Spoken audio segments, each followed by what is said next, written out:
Hello guys, कैसे आप लोग। तो चलिए हम स्टार्ट करते हैं आज हमारा नया टॉपिक।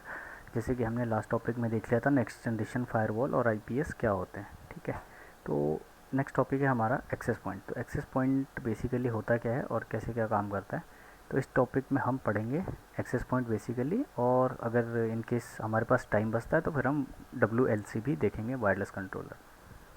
तो चलिए स्टार्ट करते हैं। तो फर्स्ट है एक्सेस पॉइंट। ठीक है, एक्सेस पॉइंट बेसिकली होता क्या है।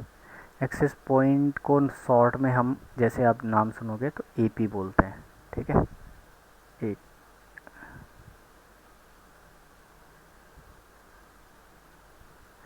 एक्सेस पॉइंट क्या काम करता है कि ये हमारा एज अ वाईफाई की तरह काम करता है। ठीक है, एक्सेस पॉइंट बेसिकली आपको मिलेगा कहाँ पे, ऑफिसेज में। और आज के डेट में हमारे नॉर्मल जो वाईफाई राउटर्स होते हैं ना, वायरलेस फिडिलिटी वाईफाई राउटर्स जो होते हैं उसमें भी एक टाइप का एक्सेस पॉइंट होता है। जनरली एक नेटवर्किंग इक्विपमेंट है। ठीक है, नेटवर्किंग इक्विपमेंट है जिसमें क्या करता है, रेडियो फ्रिक्वेंसी जनरेट होती है, रेडियो सिग्नल्स जनरेट होता है, जनरेट करता है बेसिकली ये। जिससे क्या होता है कि हमारे जो डिवाइसेज है, सपोज करो ये हमारा फ़ोन है, तो ये फ़ोन क्या करेगा, उस रेडियो सिग्नल को कैच करेगा और आपस में कम्युनिकेट करेगा। ठीक है, ये एज अ पार्ट ऑफ लैन होता है, लोकल एरिया नेटवर्क का ये एक पार्ट होता है। नेटवर्क कैसे होते हैं, नेटवर्क में आप देखोगे कि ये पब्लिक इंटरनेट से हमारा फायरवॉल कनेक्टेड है, फायरवॉल से एक WLC कनेक्टेड है, एक स्विच है हमारा core, WLC connected wireless controller है, इससे हमारा एक एक्सेस पॉइंट कनेक्टेड है और इसी से हमारे लैन यूज़र्स कनेक्टेड है। एक ये लैपटॉप वाला बंदा आया और बैठा, और एक्सेस पॉइंट जो है वो radio frequency radio signal generate कर रहा है और ये यूज़र इसको एक्सेस करेगा। ठीक है, जनरली इस टाइप के आपको टेक्नोलॉजी मिलेगा। तो ये जस्ट एक ओवरव्यू करेंगे वायरलेस कनेक्टिविटी क्या होती है। अब चलते हैं वायरलेस कनेक्टिविटी के ऊपर। इसको अगर हम मल्टीपल पार्ट में डिवाइड करते हैं, इसमें बहुत सारे पार्ट हैं। ठीक है, तो हम चलते हैं नेक्स्ट पार्ट के ऊपर। ये वायरलेस कनेक्टिविटी के ऊपर चलते हैं। ठीक है, तो हमारा फर्स्ट पॉइंट लिखते हैं वायरलेस कनेक्टिविटी।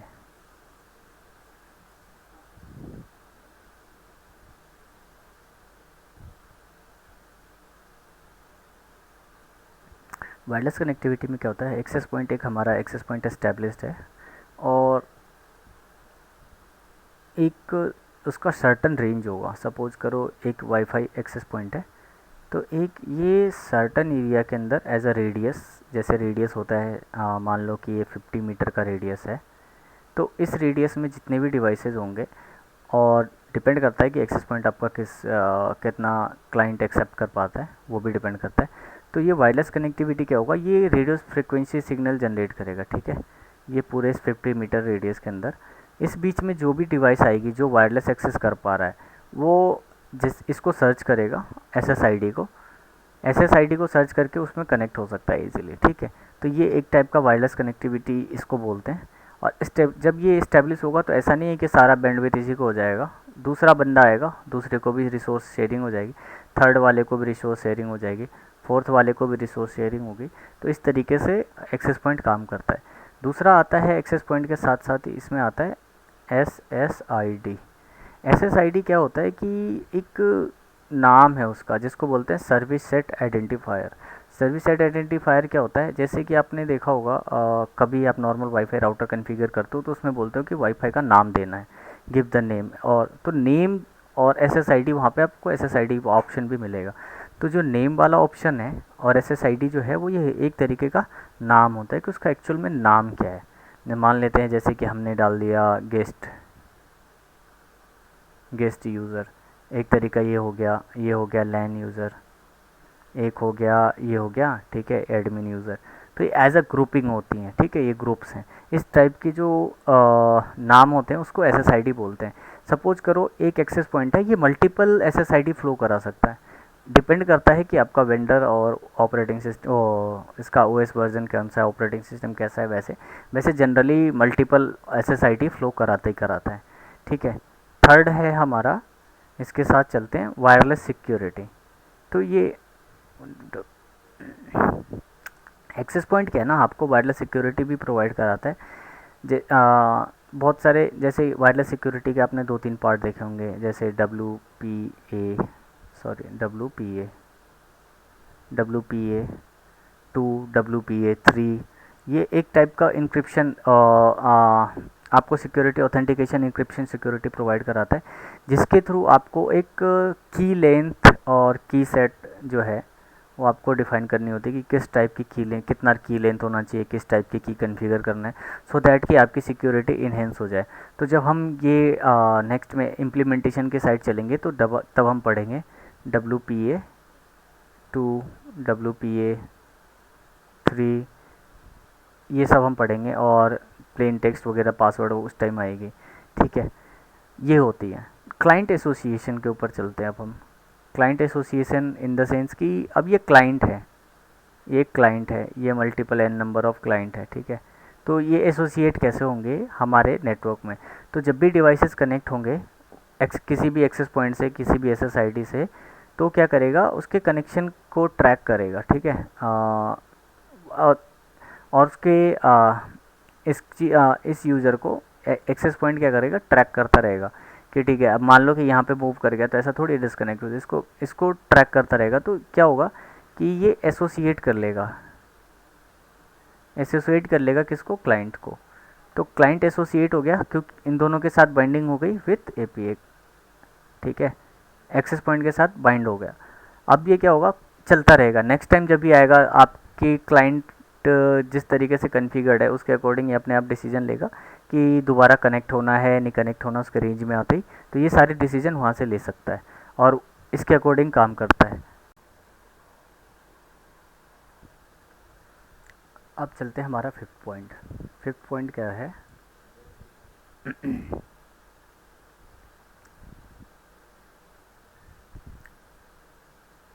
फिफ्थ पॉइंट है हमारा रेडियो फ्रिक्वेंसी, जिसको हम नॉर्मली RF बोलते हैं। ठीक है, तो रेडियो फ्रिक्वेंसी मैनेजमेंट भी होती है एक तरीके की। तो ये क्या करता है कि अपना जो सिग्नल है उसको, उसका जो है ना, जो रेडियो फ्रिक्वेंसी है उसको एक हम क्या बोलते हैं यहाँ पे, स्पेक्ट्रम बोलते हैं। ठीक है, स्पेक्ट्रम वही चीज़ है जो आपने सुना होगा कि गवर्नमेंट स्पेक्ट्रम भेज दी, 2G घोटाला, 3G घोटाला वाला जो सीन है, तो उसमें स्पेक्ट्रम का है। जैसे 4G स्पेक्ट्रम बेची किसी ने, खरीदी, 5G का बेचा, 5G स्पेक्ट्रम के। तो ये जो स्पेक्ट्रम होते हैं ये एक रेडियो फ्रिक्वेंसी की सर्टन वेवलेंथ होती हैं। ठीक है, तो ये जो चीज़ है वो भी एक मैनेजमेंट की जाती है कि आपको कितना रेडियो फ्रिक्वेंसी जनरेट करना है। तो वो भी AP के अंदर सेटिंग्स होती हैं, एक्सेस पॉइंट के अंदर सेटिंग्स होती हैं कि कितनी आपको रेडियो फ्रिक्वेंसी से सेट करनी है, और कितना आप उसको आप इजीली अपने हिसाब से मैनेज कर सकते हो। इससे क्या होगा कि आपकी जो है सिग्नल स्ट्रेंथ और इसका जो है ना वो रिड्यूस भी कर सकते हैं इंटरफेस को। वो भी आपके कवर जो एरिया है, सपोज करो कि हमारा जो कवर्ड एरिया था 50 मीटर रेडियस का, तो उस जो कवर्ड एरिया के अंदर हम सिग्नल को मेंटेन कर सकते हैं। ठीक है, एक्सेस पॉइंट ये भी करता है। सिक्स टॉपिक है हमारा रोमिंग सपोर्ट। रोमिंग सपोर्ट क्या होता है कि रोमिंग सपोर्ट, ठीक है, एक और पार्ट, ये नेक्स्ट पार्ट लेते हैं हम। जैसा कि रोमिंग सपोर्ट क्या करता है कि मल्टीपल जो एक्सेस पॉइंट्स हैं, अगर आपका एक नेटवर्क है, ये AP1, AP2, ठीक है, एक AP यहाँ पे है, AP3, और इनका रेडियस कुछ इस तरीके से है कि ये इस एरिया में काम कर रहा है। ठीक है, ये इतना इतना एरिया कवर करेगा। ये सभी का रेडियस कितना है, 50 मीटर का, 50 मीटर का रेडियस है। एक यूज़र है, ठीक है, एक यूज़र है जिसने कनेक्ट कर रखा है अपना मोबाइल फ़ोन, और एक ही और यूज़र है जिसने एक यूज़र दूसरी साइड पे है जो अपना क्या कर रखा है, लैपटॉप कनेक्ट कर रखा है। और वो किससे कनेक्टेड है, इसी से AP से, AP1 से है, एक बंदा AP2 से है। तो अब क्या होगा इन केस, मान लो कि अगर ये AP2 के पास आएगा तो क्या होना चाहिए, डिस्कनेक्ट हो जाना चाहिए जनरली, मतलब हम ये सोचेंगे ऐसा। ठीक है, बट होगा क्या, यहाँ पे डिस्कनेक्ट नहीं होगा। ये इसके अंदर हमारे पास जो ये जो कनेक्टेड होंगे ना, ये एक हमारे पास हाँ, वायरलेस कंट्रोलर से या फिर इसकी खुद की टेक्नोलॉजी होगी, वायरलेस कंट्रोलर ही बोलते हैं एक्चुअल में, कंट्रोलर टेक्नोलॉजी जहाँ से मैनेजमेंट करेंगे हम, वहाँ से कनेक्टेड होगा। और उसमें क्या होगा कि ये इजीली क्या करेगा, इन एरियाज़ को कवर कर रहा है। मान लो S S I D S S A यहाँ पे हो रहा है, तो एस एस ए यहाँ पे भी फ्लो कर रहा है, एस एस ए इस पे भी फ्लो करा रहा होगा। तो यूज़र जो ये एस एस ए से कनेक्टेड है और ये बी से कनेक्टेड है, तो ये बी वाला भी है, ये बी कनेक्टेड है, ठीक है। तो ये आपस में क्या करेगा कि ज़रूरत नहीं है अब इसको कि यहाँ पे कनेक्टेड है, यहाँ पे भी कनेक्ट होगा, यहाँ पे भी कनेक्ट होगा। ये यहाँ से मूव करेगा और ये यहाँ से मूव करेगा, तो ए पी 321 123 ये आपस में कम्युनिकेट करेंगे और ईजीली इनका सपोर्ट होता रहेगा, रोमिंग सपोर्ट चलता रहेगा, ठीक है। Roaming support in the sense कि हमारा जो है स्ट्रीमिंग रुकेगा नहीं और इजीली ट्रैफिक हैंडल होगा, जो क्लाइंट को एडजस्ट कर देगा without any interruption. Client adjust कर पाएगा किसी भी एक्सेस पॉइंट के पास विदाउट एनी इंटरप्शन। अब ये 3 लॉबी ही मान लेते हैं कि हमारे पास ये रिसेप्शन है जहाँ पे एक्सेस पॉइंट लगा हुआ है, ये हमारा बीच का ऑफिस है जहाँ पे सब लोग बैठते हैं, ठीक है। मतलब ये मान लो कि एडमिन ऑफिस है और सिक्योरिटी है, रिसेप्शन पे हो गया, सिक्योरिटी की टीम बैठती है। उसके बाद आपका इंस्पेक्शन करके आपको जाना दे रहा है डेटा सेंटर के अंदर, ठीक है। तो ये बंदा अगर कनेक्ट है यहाँ से तो इजीली यहाँ तक पहुँच पाएगा, जाएगा इस एरिया में, जाएगा तो भी कनेक्ट होगा, इस एरिया में जाएगा तो भी कनेक्ट होगा, यहाँ पे जाएगा तो भी कनेक्ट होगा, विदाउट एनी इंटरप्शन। हर जगह वो मूव करता रहेगा, कोई दिक्कत नहीं है, बगैर इंटरप्शन के वो चलता रहेगा।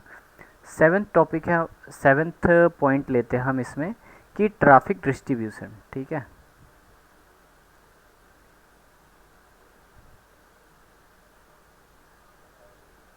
ट्रैफिक डिस्ट्रीब्यूशन क्या होता है कि एक्सेस पॉइंट जो है ना, ट्रैफिक को ऑल जो कनेक्टेड है, जो भी डिवाइसेस कनेक्टेड है और क्लाइंट कनेक्टेड है उसके बीच में डिस्ट्रीब्यूट करता है, ठीक है। कैसे डिस्ट्रीब्यूट करेगा, वही सेम चीज़ है कि सबको इक्वल बैंडविड्थ देनी है या फिर सबको सेम एक्सेस देना है।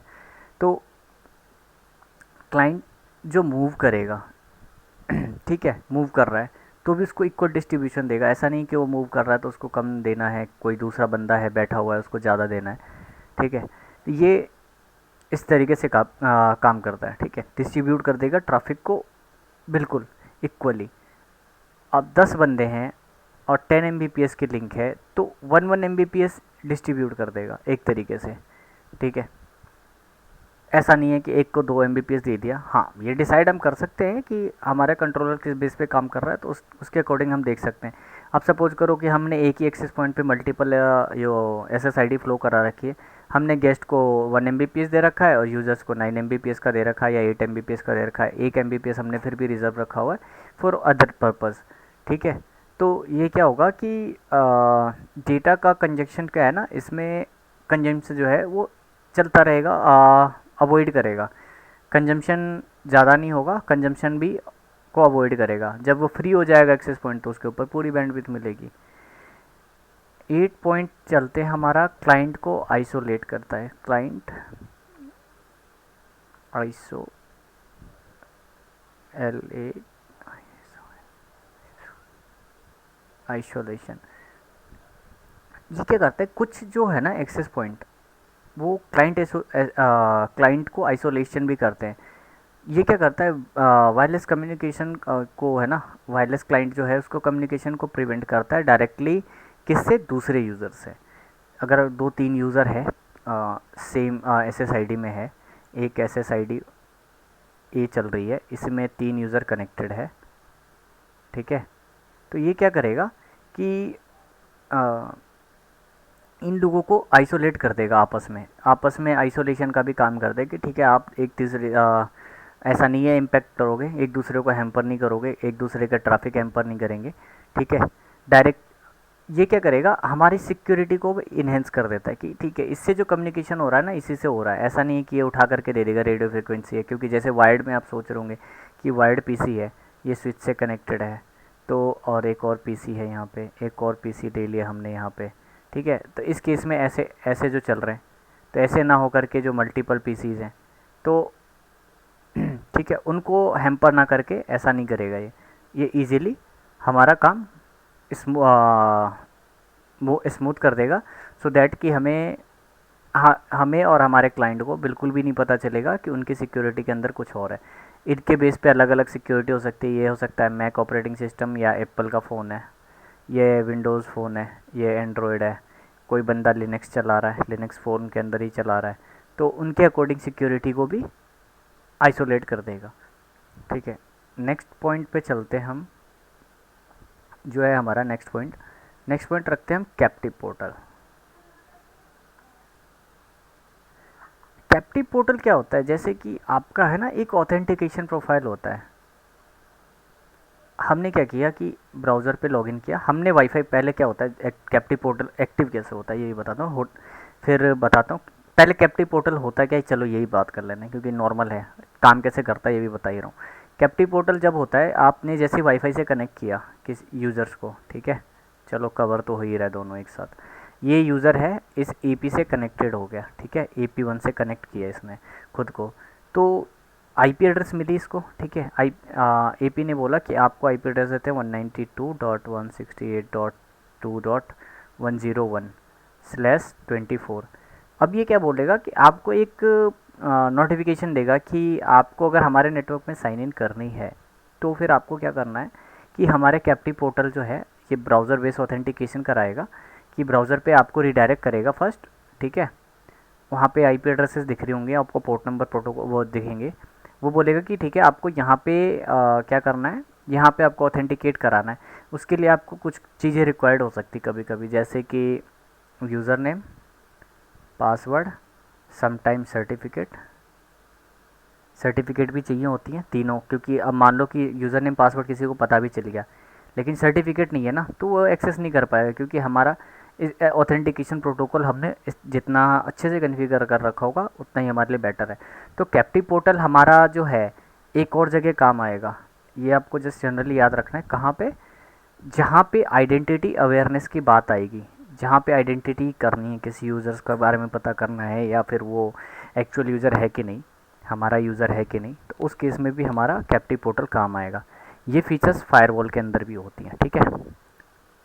नेक्स्ट जनरेशन फायरवॉल आपको प्रोवाइड कराता है ये चीज़, हमारा अगर वहाँ पे रह गया होगा तो भी ये भी चीज़ आप लिख सकते हो। और कोशिश करें कि आप थोड़ा सा, अगर आप लिख रहे हो तो थोड़ा सा पेज छोड़ दो आप, मतलब यही कोई 10-15 लाइन, या फिर आप नेक्स्ट पेज में ही स्टार्ट करो एक पेज छोड़ करके, सो दैट कभी कुछ होता है या डायग्राम बनाना होता है या आपके माइंड में कोई क्वेश्चंस आते हैं तो वो आप नोट डाउन कर सकते हो। ठीक है, एक तो ये हो गया कैप्टिव पोर्टल का, कि कैप्टिव पोर्टल इस तरीके से काम करता है। अब हमारा है एक और टॉपिक, चलते हैं हमारा नेक्स्ट टॉपिक लेते हैं, ओ नेक्स्ट लेते हैं 10th नंबर का। वो हो जाता है सेंट्रलाइज्ड मैनेजमेंट। सेंट्रलाइज्ड मैनेजमेंट जे सेम फायरवॉल की तरह है, जैसे हमारा क्या था ना, मैनेजमेंट सर्वर है, ठीक है, ये एक सेंट्रलाइज मैनेजमेंट सर्वर है, और इसको हमने यूज़र्स ने कनेक्ट कर रखा है।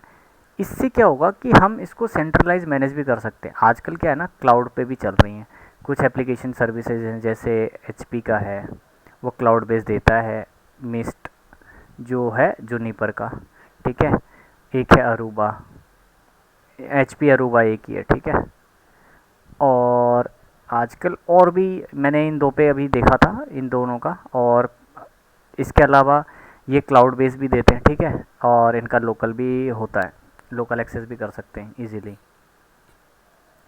मैंने लोकली मैनेजमेंट भी होते हैं। तीसरा इसमें सेंट्रलाइज मैनेजमेंट, जैसे हम आता है WLC, हमने देखा होगा, तो वायरलेस कंट्रोलर होती हैं, वायरलेस लैन कंट्रोलर, ठीक है। तो ये क्या करेगा, इससे भी हम इसको मैनेज कर सकते हैं। इसमें हम क्या करेंगे, AP को एसोसिएट करेंगे, फर्स्ट AP एसोसिएट करेंगे, उसके अलावा AP किससे एसोसिएट करेगा, क्लाइंट से। इस तरीके से हमारा टोपोलॉजी होगा, तो ये सेंट्रली मैनेजमेंट कर लेगा, ठीक है।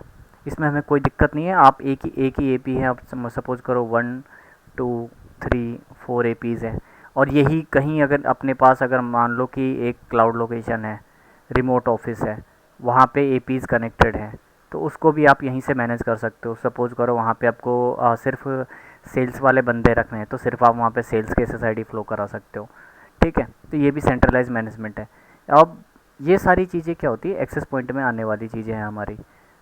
एक पॉइंट और हम देख लेते हैं, यहाँ पे हम देखते हैं चैनल मैनेजमेंट। चैनल मैनेजमेंट क्या होता है कि इसकी चैनल्स होते हैं, आपने देखा होगा 2.4 गीगाहर्ट्ज़, 5 गीगाहर्ट्ज़, जैसे आप नॉर्मल आजकल राउटर्स लेते हो, तो इस टाइप के चैनल्स भी उसमें क्रिएट होते हैं, ठीक है। जो क्या करता है ना, हमारे जो परफॉर्मेंस है उसके ऊपर उसको बूस्टअप कर देता है। जैसे 2.5 गीगाहर्ट्ज़ का लोगे तो उसकी बैंडविड्थ थोड़ी कम होती है, वो थोड़ा कम बैंडविड्थ देता है। 5 गीगाहर्ट्ज़ वाला जो है 5G वाला, वो आपको थोड़ा ज़्यादा बैंडविड्थ सपोर्ट करता है। वो डिपेंड करता है कि आपके पास बैंडविड्थ कितनी है, सिंगल राउटर है, राउटर कितने MBPS का है। तो ये सारी चीज़ें हमारा इस टॉपिक में एक्सेस पॉइंट में कवर किया हमने। ये वीडियो थोड़ी वैसे भी लंबी हो गई है क्योंकि इसमें ऑलरेडी हमने बहुत सारी चीज़ें कवर की है। तो मैं नेक्स्ट में इसका एक काम करूँगा, जो सारी चीज़ें हैं वो मैं डिस्क्रिप्शन में डाल दूँगा, और डिस्क्रिप्शन के साथ साथ हम ये कोशिश करेंगे कि आप डिस्क्रिप्शन में चेक कर सकते हो। अदरवाइज़ अगर डिस्क्रिप्शन में हमारा रह जाता है अगर अपलोड के टाइम पे, तो आपको ये सारी चीज़ें जो हैं आपको डॉक्यूमेंट में मिलेंगी कि डॉक्यूमेंट में हमने क्या क्या चीज़ें पढ़ी हैं और क्या क्या चीज़ें होनी है। तो ये सारी चीज़ें हमारा डॉक्यूमेंट में मिल जाएगा। साथ ही हमारा यहाँ पे एक्सेस पॉइंट हमारा कंप्लीट होता है, ठीक है। आपको सेम करना है, आपको कहीं नहीं जाना।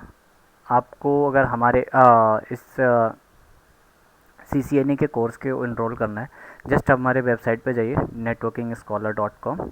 networkingscholar.com पे जा कर के आपको कोर्स सेक्शन मिलेगा।